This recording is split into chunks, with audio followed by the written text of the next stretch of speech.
kita dituntut keimanan kita untuk bisa menerima itu. Bisa menerima itu. Masalahnya hari ini ya hikmahnya luar biasa. Hikmahnya kita diciptakan oleh Allah Subhanahu wa taala menjadi umat akhir zaman itu, godaan-godaan iman itu tidak sekeras zaman dulu. Jadi pressure-nya itu tidak sekeras zaman dulu. Kalau betul-betul dulu dihadapkan dengan peristiwa yang sangat dahsyat seperti itu, yang memang pergumulan akal manusia itu dipertaruhkan ketika itu. Nah, berawal dari peristiwa itulah kemudian Isra itu menjadi pembuktian keimanan. Sampai sekarang banyak yang kemudian memperingati Isra dan Mi'raj. Nah, yang kedua dari peristiwa Isra dan Mi'raj ini menunjukkan bahwasanya Rasulullah itu diberikan keistimewaan di antara para nabi dan rasul yang diutus oleh Allah Subhanahu wa taala dari peristiwa itu. Kenapa? Karena di antara nabi dan rasul hanya beliaulah yang kemudian diterangkan oleh Allah, diperjalankan oleh Allah dalam waktu semalam, pulang pergi dari jarak yang tidak mungkin bisa ditempuh oleh manusia dalam jangka waktu puluhan tahun sampai ke langit. Hanya beliau yang diberikan kekhususan. Dan itu pun menurut sejarah bentuk hiburan dari Allah Subhanahu wa taala. Karena dalam sirah Nabawi diceritakan Isra dan Mi'raj ini peristiwa setahun sebelum beliau hijrah dari Makkah ke Madinah. 1 tahun sebelum beliau hijrah, 10 tahun setelah beliau diangkat menjadi Nabi dan Rasul, awal menjadi Nabi dan Rasul. Jadi 10 tahun dihitung dari beliau diangkat menjadi Nabi dan Rasul, kemudian terjadi peristiwa yang mengguncangkan batin beliau, wafatnya paman beliau Abu Thalib, wafatnya istri beliau Khadijah radhiyallahu anha di tahun yang sama ketika itu.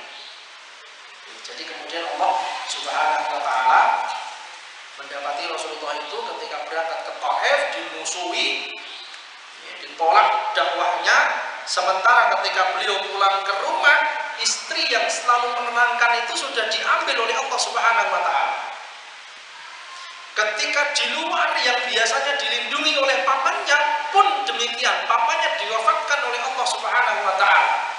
Sehingga para ulama memberikan sebuah nama tahun itu menjadi Amul Huzn, tahun kesedihan. Kenapa? Karena Rasulullah ditinggal 2 orang yang paling beliau cintai, istri dan pamannya yang menjadi penopang dakwah ketika itu. Melihat Rasulullah ditolak di Thaif dan berdoa macam-macam yang panjang lebar itu, ketika malaikat Jibril menawarkan untuk menghancurkan orang-orang yang ada di Thaif itu kan beliau kemudian menolak, tidak usah. Saya masih berharap dari anak keturunannya kelak menjadi orang-orang yang memeluk Islam. Kemudian beliau berdoa dengan doa yang sangat panjang itu, dan itulah yang kemudian menggetarkan arsy-Nya Allah Subhanahu wa taala, dan Allah memberikan hadiah kepada beliau diperjalankan dari Masjidil Haram menuju Masjidil Aqsa, kemudian dinaikkan oleh Allah Subhanahu wa taala menuju Sidratil Muntaha untuk menerima salah satu di antara perintah, yaitu sholat.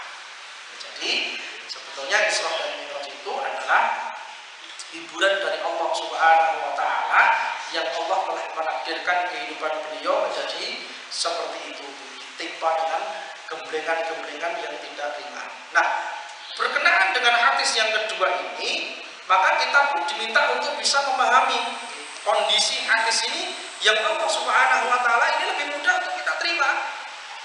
Artinya ketika Rasulullah mengatakan pasukan yang mau menyerang Ka'bah itu kemudian dibinasakan oleh Allah Subhanahu wa taala semuanya dari yang paling ujung sampai yang paling terakhir tidak tersisa. Ini lebih mudah diterima. Kenapa? Hari ini pun terjadi bahwa Allah Subhanahu wa taala menenggelamkan daerah suatu kaum atau suatu kampung yang kemudian tidak tersisa sama sekali. Dulunya ada kehidupan, tapi sekarang tidak ada. Tidak usah jauh-jauh. Sidoarjo. Siapa yang mengira kalau ada bencana lumpur seperti itu yang kemudian menelan berapa kecamatan, berapa ribu rumah dan lain sebagainya? Tidak ada yang mengira. Bahkan anak cucu lah paling mengenal, ya itu dulu pernah ada kampung di sini. Sekarang kemudian hilang dan lain sebagainya. Masih bisa dimasukkan dalam akal kita, masih bisa dinalar. Cuma caranya pun itu yang menjadi, caranya ini yang menjadi hal yang perlu kita imani. Kenapa? Tidak perlu kita kemudian bersusah payah untuk membuatnya menjadi rasional, tidak perlu. Kenapa? Untuk sesuatu yang memang tidak perlu dirasiokan dan tidak akan pernah bisa dirasiokan, tugas kita adalah mengimani. Termasuk di antaranya tadi kisahnya Isra dan Mi'rajnya Rasulullah itu kan muncul pembahasan yang diperjalankan itu ruhnya atau jasadnya, di situ masuk juga pembahasan. Ya kita orang yang beriman, ya kita mengimani proses itu secara umum, secara utuh apa yang diterangkan Rasulullah kita imani. Ya, karena beliau tidak sampai merinci, ya, karena tidak ada pertanyaan yang menuju ke sana, beliau tidak merincinya. Maka pun kita sesuatu yang tidak dirinci oleh Rasulullah SAW kita tidak merinci. Perintahnya gelondongan kita imani. Nah, berkenaan dengan tata caranya, berkenaan dengan kemudian bagaimana Allah Subhanahu wa taala memusnahkan dengan cara apa, ya kita mengimani saja. Selama ada keterangan-keterangan yang lain yang menopang dan memperkuat rasio kita, alhamdulillah. Tapi kalau tidak pun tidak. Sama seperti syariat sholat. Syariat sholat itu ditemukan sujud, hikmah sujud dan lain sebagainya kan akhir-akhir saja. Ya, artinya di akhir-akhir era ini baru ketemu hikmah sholat, sujud lama dalam sholat, rukuk dalam sholat, ya, fadilah gerakan-gerakan dalam sholat dan lain sebagainya. Itu munculnya karena ditopang oleh ilmu-ilmu kontemporer sekarang ini yang kemudian stressingnya, fokusnya pada penelitian gerakan sholat misalkan. Apakah kemudian ketika tidak ada penelitian yang menunjukkan keutamaan dan hikmah-hikmah sholat lantas hukum sholat itu berubah? Disinilah kemudian letaknya. Ada kalanya syariat itu bisa kita rasiokan, ada kalanya syariat itu tidak bisa kita rasiokan, dan tugas kita hanya mengimani. Sebagaimana yang Allah Subhanahu wa taala nyatakan di dalam Al-Qur'an, alladzina yu'minuna bil ghaibi, yaitu orang-orang yang mengimani dan beriman kepada hal-hal yang gaib. Bukan mengilmui hal-hal yang gaib, mencari apa yang sebenarnya terjadi di dalam kubur. Ya, macam-macamnya. Kadang-kadang ada kita ketemu di beberapa bulan atau beberapa tahun yang lalu kita mendapati ada postingan ya, orang yang memasang mikrofon dalam kubur, pengen tahu kejadian dalam kubur, tidak perlu misalkan gedros dan macam-macam tidak. Apakah kemudian kalau tidak terjadi apa-apa akan berubah keimanan kita? Kan seperti itu pertanyaannya. Artinya hikmah dari setiap perintah, hikmah dari setiap syariat ketika dimunculkan oleh Allah, dibuka satu persatu hikmah itu, ini menjadi keutamaan bagi kita. Ya, artinya kita bersyukur dan kita patut bersyukur ketika Allah membukakan di antara sebagian kecil ilmu yang Allah miliki, di antara luasnya ilmu Allah itu kecil dibukakan bagi kita, teknologi dibukakan bagi kita. Yang dari teknologi itu kemudian kita bisa menganalogikan syariat-syariat yang tidak mungkin. Bagaimana kemudian ditemukannya telepon, perbincangan orang dulu hanya suara saja, itu pun gerak-gerak suaranya, putus-putus gantian. Jaraknya pun tidak terlalu jauh pakai HT. Berkembang lagi pakai kabel, berkembang lagi kemudian pakai sinyal. Dan harapannya dari dibukanya teknologi ini lebih memperkuat keimanan kita terhadap hal-hal yang sifatnya gaib. Bagaimana kemudian teknologi yang telah dibuka oleh Allah Subhanahu wa taala ini bisa memberikan kekuatan kepada kita untuk mengimani sesuatu yang dulu itu menjadi ujian berat dalam keimanan. Sekarang ini kita dipermudah oleh Allah Subhanahu wa taala untuk mengimani itu semua. Nah, dalam hadis yang kedua ini Rasulullah yang diriwayatkan oleh Aisyah, diceritakan oleh Aisyah radhiyallahu anha, ada sekelompok pasukan yang akan menghancurkan kota Makkah atau Ka'bah. Kemudian ketika mereka sampai di luaran sebelum masuk daerah haram, dimusnahkan oleh Allah Subhanahu wa taala dari awal sampai terakhirnya. Maka kemudian Aisyah ini sepertinya kalau yang tidak terlibat apakah kemudian dimusnahkan, sementara ada yang di pasar, ada yang tidak ikut-ikutan, tapi kemudian dimusnahkan. Maka kemudian Rasulullah mengatakan, ya semuanya dimusnahkan oleh Allah Subhanahu wa taala. Jangan khawatir, kelak akan dibangkitkan sesuai dengan niatnya. Nah, sejalan dengan hadis ini hadirin yang dirahmati Allah Subhanahu wa taala, maka ketika terjadi musibah, di mana musibah itu menimpa orang-orang yang bukan hanya orang-orang yang zalim saja, ini yang dulu kita angkat pertama kali sebelum kita masuk bab ini, karena bukan identik, kita harus selalu mengkaitkan antara ujian Allah Subhanahu wa taala itu dengan tingkat ketaatan kita kepada Allah. Tingkat ketaatan suatu masyarakat, suatu kaum di daerah tertentu menentukan tentang apa yang akan berlaku bagi mereka dari Allah Subhanahu wa taala. Makanya kemudian banyak ayat-ayat yang diungkapkan oleh para ulama berkenaan dengan apa yang menimpa orang-orang sebelum kita yang kemudian diberikan cobaan oleh Allah Subhanahu wa taala dengan ujian gempa bumi, banjir, tanah longsor dan lain sebagainya, itu semuanya bima kasabat aydin nas. Semuanya kembali atas ulah dan perbuatan tangan kita sendiri. Ya, artinya ketaatan kita kepada Allah di sini menjadi faktor yang dominan ketika Allah ingin menghukum dan menganggap suatu kaum. Nah, pastinya tidak hanya orang-orang yang zalim saja. Pastinya bukan hanya orang-orang yang zalim. Barangkali ada orang yang soleh sedang sholat, barangkali ada orang yang soleh sedang tertidur, tidak ngapa-ngapa, kemudian ditabrak air bah, ditelan tanah longsor dan lain sebagainya, akhirnya wafat dalam keadaan itu.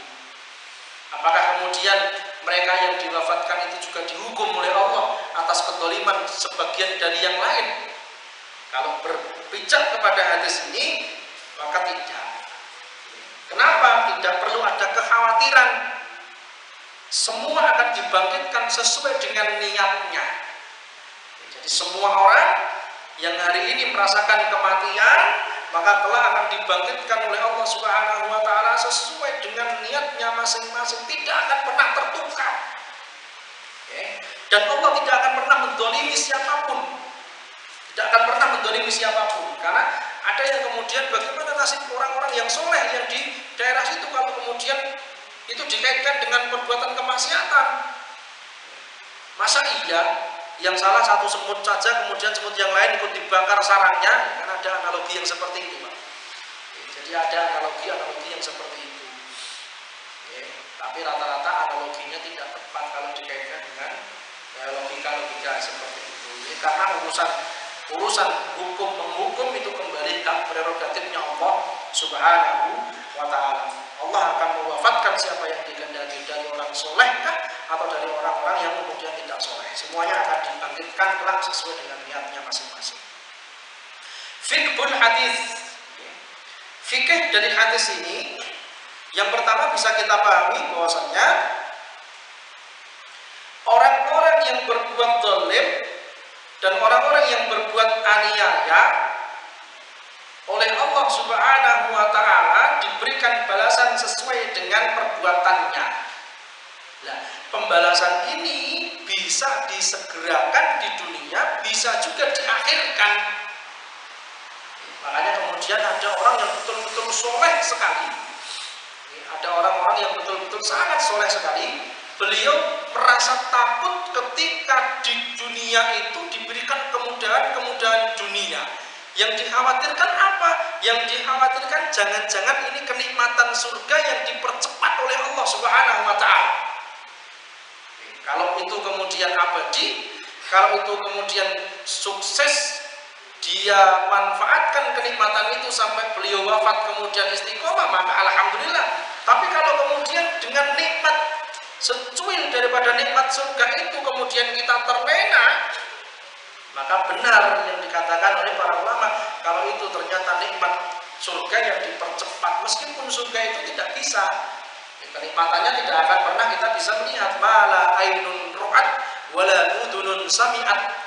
Tidak ada mata yang pernah menyaksikan dari kalangan manusia biasa, dan tidak ada telinga yang bisa menggambarkan kenikmatannya. Jadi apa yang kita bayangkan tentang surga itu ya lebih jauh dan lebih nikmat dari apa yang menimpa kita atau kenikmatan kita pada kehidupan yang ada di dunia ini. Jadi yang pertama, orang-orang yang zalim, orang-orang yang berbuat aniaya di sini akan mendapatkan balasan sesuai dengan apa yang diperbuatnya. Yang kedua, apa-apa yang diperbuat oleh seseorang yang berkenaan dengan kemaksiatan, maka akan memberikan bekas di dalam hatinya. Ini sesuai dengan apa yang disabdakan oleh Rasulullah Shallallahu Alaihi Wasallam, ketika seseorang berbuat kesalahan atau berbuat kemaksiatan, maka satu titik hitam itu tertitik di dalam hatinya. Summa qasat qulubukum. Kemudian hatinya itu dititiki dengan satu tinta hitam. Satu kali berbuat maksiat, tambah titiknya. Satu kali berbuat maksiat lagi, tambah titik. Sampai kemudian hitam hatinya penuh dengan titik-titik hitam, tidak ada satupun celah yang bersih dari titik-titik itu. Ini bekas-bekas kemaksiatan atau bekas-bekas dosa. Makanya kemudian yang perlu kita waspadai, kenapa hati kita itu kalau sholat kok tidak pernah tersentuh, misalkan. Membaca Al-Quran juga tidak pernah tersentuh. Membaca ayat-ayat yang seharusnya kita itu mengambil iktibar, bersedih ketika kita jangan-jangan masuk dalam kategori yang ditimpa oleh ayat itu, misalkan. Kok kita tidak bersedih sama sekali, maka dipertanyakan. Barangkali hati kita sudah sangat-sangat saking hitamnya, sehingga kemudian sulit untuk menerima nasihat, sulit untuk bisa tersentuh. Nah kalau sudah seperti itu, maka berbahaya. Ada kisah yang oleh para ulama itu masyhur sekali, ketika kita mencari hidayah itu dalam sholat tidak ketemu, dalam bacaan Quran tidak ketemu, dalam melihat ayat-ayat kauniyahnya Allah, bukan hanya kauniyah, siang dan malam, kemudian matahari terbit, matahari terbenam, bulan purnama, semua kejadian-kejadian dan fenomena-fenomena alam itu ketika tidak lagi bisa membuat hati kita tersentuh dan tidak lagi bisa membuat kita menjadi orang-orang yang mengagungkan kebesaran Allah Subhanahu wa taala, kata para ulama, maka harus orang yang seperti itu minta hati yang baru. Kenapa? Boleh jadi hatinya sudah mati. Kalau baca Quran sudah tidak tersentuh, sholat pun sudah hanya sekedar sholat saja, tidak memberikan bekas. Kemudian melihat kejadian fenomena tanah longsor, bencana, dan keindahan dunia pun tidak bisa menghantarkan dia kepada pemahaman Allah Maha Kuasa, dan itu tidak membekas sama sekali pada hatinya. Boleh jadi hatinya sudah terpenuhi dengan titik-titik hitam. Maka dia harus minta hati yang baru, ya, hati yang bersih, hati yang tidak ternodai dengan dosa-dosa kemaksiatan.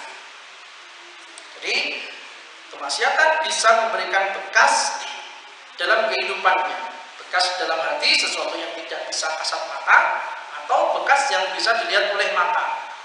Jadi kemaksiatan itu membekas dalam hati, dan hati itu nanti menggerakkan seluruh tubuh. Batin itu akan menggerakkan seluruh tubuh. Ketika orang banyak bermaksiat, biasanya amalan-amalan ibadahnya akan berkurang. Berkurang. Kalau bagi penghafal Quran, maka kemaksiatan yang paling bisa menghilangkan hafalan adalah hal-hal yang diakibatkan karena pandangan mata. Dulu teman-teman kalau di Skarima itu kan sudah dikarantina, tempatnya jauh dari perkotaan, di lereng, di pondok. Kebalikannya, kalau santri-santri reguler itu bukan pondok tahfidz, biasanya banyak yang jalan-jalan. Tapi anak-anak santri tahfidz itu kadang-kadang tidak banyak yang memanfaatkan libur Jumat putranya. Kenapa? Boheman hafalannya. Sekali masuk Matahari, sekali masuk Grand Mall, sekali masuk Solo Square, sudah balik-balik itu hafalannya hilang semua. Sekali ke tas, pokoknya ya hal-hal yang tidak perlu kita rinci, apa yang ada di mall itu semuanya bisa